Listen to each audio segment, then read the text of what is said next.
గారికి ప్రేక్షకులకు వీక్షకులకు అందరికీ శుభ సాయంత్రం. ఏదైతే ఈ Kalvakuntla family presented by my dear daddy చిత్రం కథనం సంగీతం నిర్మాత దర్శకత్వం కేసీఆర్ గారి యొక్క ఈ అతి త్వరలో రాబోయే చిత్రం పూర్తిగా టీజర్ రిలీజ్ అయిందని నేను అనుకుంటున్నా. ఇది ఒక చిన్న టీజర్ రిలీజ్ చేసింది. ఇది చాలా చాలా మీకు దీంట్లో చెప్పాల్సిన విషయాలు చెప్తే, ఫస్ట్ టీజర్ రిలీజ్ చేశారు. టీజర్ రిలీజ్ లో వాళ్ళు అనుకున్నంత అనూహ్యమైనటువంటి స్పందన రాలే. ఇప్పుడు నెక్స్ట్ ట్రైలర్ రిలీజ్ చేస్తారు, తర్వాత ఒక చిత్రాన్ని రిలీజ్ చేస్తారు. ఇదంతా కూడా ఒక ఫ్యామిలీ ముఖ చిత్రానికి సంబంధించినటువంటి ఒక పెద్ద డ్రామా అంతే.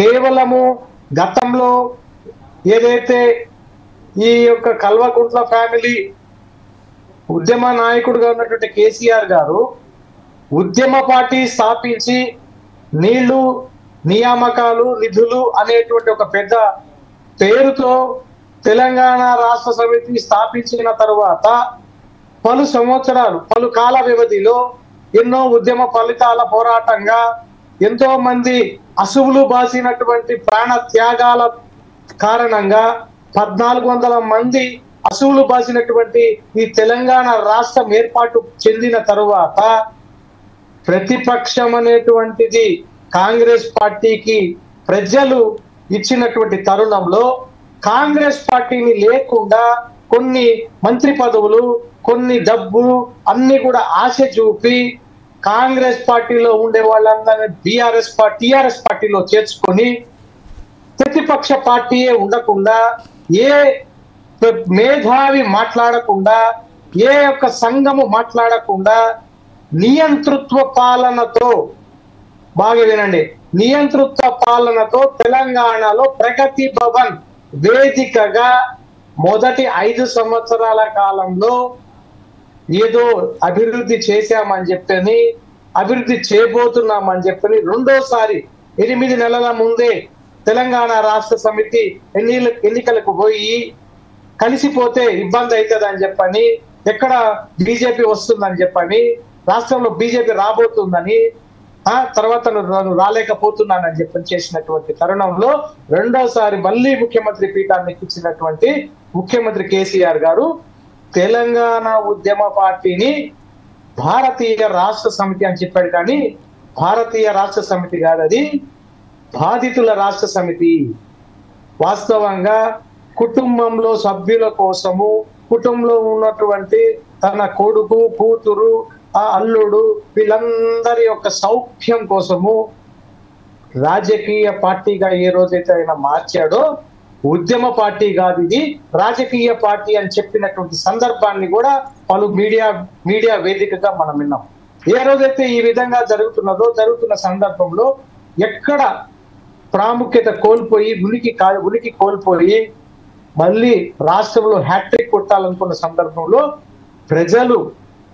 ప్రజలు పూర్తిగా అర్థం చేసుకొని మేము ఓట్లేస్తే మేము గెలిపిస్తే నువ్వు మమ్మల్ని ఇబ్బంది పెట్టే స్థాయికి వెళ్ళావా అని చెప్పని తెలంగాణ రూరల్ ప్రజలు, అర్బన్ ప్రజలు కాదు, రూరల్ ప్రజలు పూర్తిగా ఆయనకి ఓటమి రుచి చూపించి ఈరోజు ఫామ్ హౌస్ లో కూర్చుంటే, ఫామ్ హౌస్ లో ఉన్నటువంటి వ్యక్తి